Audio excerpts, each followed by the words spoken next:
Apa itu agama?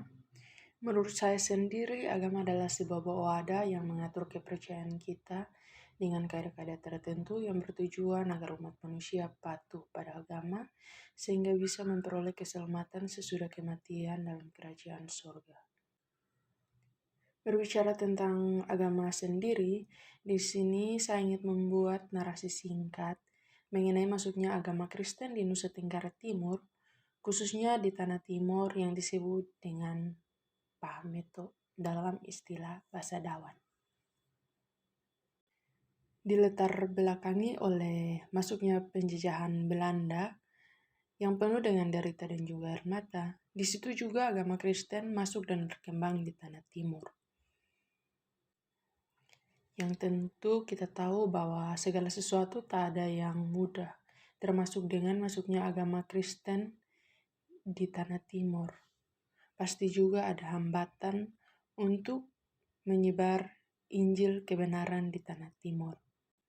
Hal ini disebabkan karena sebagian suku asli Timor atau Atenmeto belum tersentuh oleh Injil dan juga faktor geografis di mana suku-suku asli tinggal di pedalaman dan juga masih ada pengaruh agama tradisional atau agama suku yang makin mempersulit penyebaran agama Kristen Protestan di Tanah Timur. Tetapi hal itu tentu dengan usaha yang kuat, pasti ada buah yang bisa kita rasakan.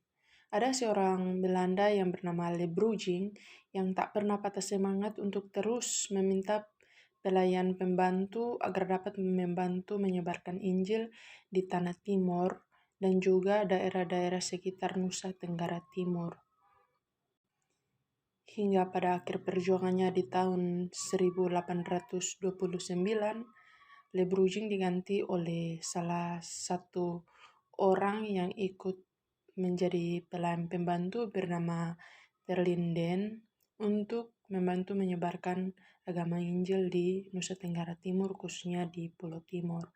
Tetapi semua itu tidak berjalan mulus karena 3 tahun kemudian Terlinden kemudian wafat. Dengan begitu banyak cobaan hingga bahkan membuat para pekabar Injil melarikan diri dari Tanah Timur, ditambah lagi dengan bencana alam, kelaparan, dan juga dimusuhi oleh penduduk, membuat penyebaran Injil di Tanah Timur kurang berjalan lancar. Mengenai kehidupan orang Kristen di Tanah Timur tidak bisa diceritakan secara terperinci karena ada juga pengaruh dari agama kafir di Tanah Timur yang menyebabkan agama Kristen kurang berkembang. Sampai akhirnya NZG mengirimkan 3 orang misionaris untuk membantu memberlangsung penyebaran agama Kristen Protestan. Di antaranya yaitu Joseph Kam yang melayani di Maluku dan Super yang melayani di Melayu atau di Jakarta dan juga Broker yang ditugaskan di Semarang. Tetapi setelah itu Broker dikirim ke NTT untuk memulihkan kekristenan di NTT. Hingga pada tahun 1942 sampai 1945, untuk Protestan di NTT mengalami sedikit guncangan akibat mendaratnya Jepang di Kupang yang menjadi tanda berakhirnya pemerintahan Belanda di NTT, yang membuat gereja menjadi kehilangan arah. Dari kesulitan inilah beberapa pendeta bersepakat untuk membentuk Badan Gereja Timur untuk mengkoordinasikan seluruh jemaat yang ada. Bukan berarti Gereja Timur menjadi lebih baik. Malah ada 2 pendeta yang harus dihukum mati oleh tentara Jepang akibat diadukan oleh rekan mereka sendiri. Keadaan ini akhirnya mencekam hingga Indonesia merdeka pada tahun 1945. Bersamaan dengan kemerdekaan Indonesia juga menjadi suatu momentum bagi kebangkitan gereja di Tanah Timur.